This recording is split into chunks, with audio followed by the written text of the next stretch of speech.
Ukraine से भारतीयों को लाने वायुसेना का C-17 ग्लोबल मास्टर हिडन से रवाना। एक बार में आएंगे 500 छात्र। जाने खासियत यूक्रेन में फंसे भारतीय छात्रों को वापसी लाने के लिए भारतीय वायुसेना ने अपना अभियान शुरू कर दिया है।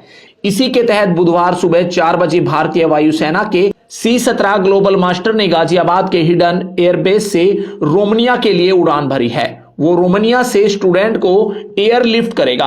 रूस यूक्रेन की वर्तमान स्थिति की बात करें तो दोनों देशों के बीच तनाव चरम पर पहुंच चुका है।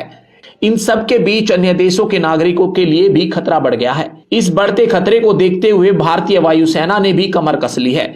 इसी के तहत एक दिन पहले ही प्रधानमंत्री नरेंद्र मोदी ने छात्रों के एयरलिफ्ट के लिए वायुसेना को तैयार रहने को कहा था, जिसके लिए वायुसेना के कई C-17 विमानों की सहायता लेने की बात कही थी।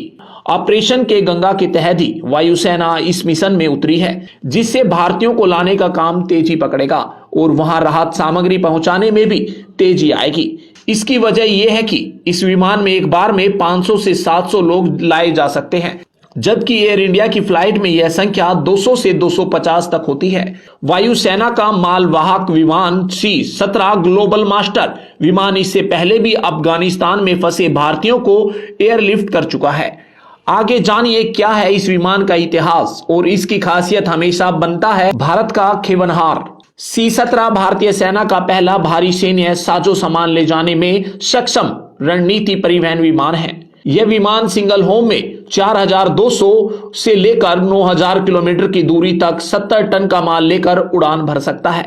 C-17 global master Kargil, Ladakh और अन्य उत्तरी और उत्तर पूर्वी सीमाओं पर यह आसानी से उतर सकता है।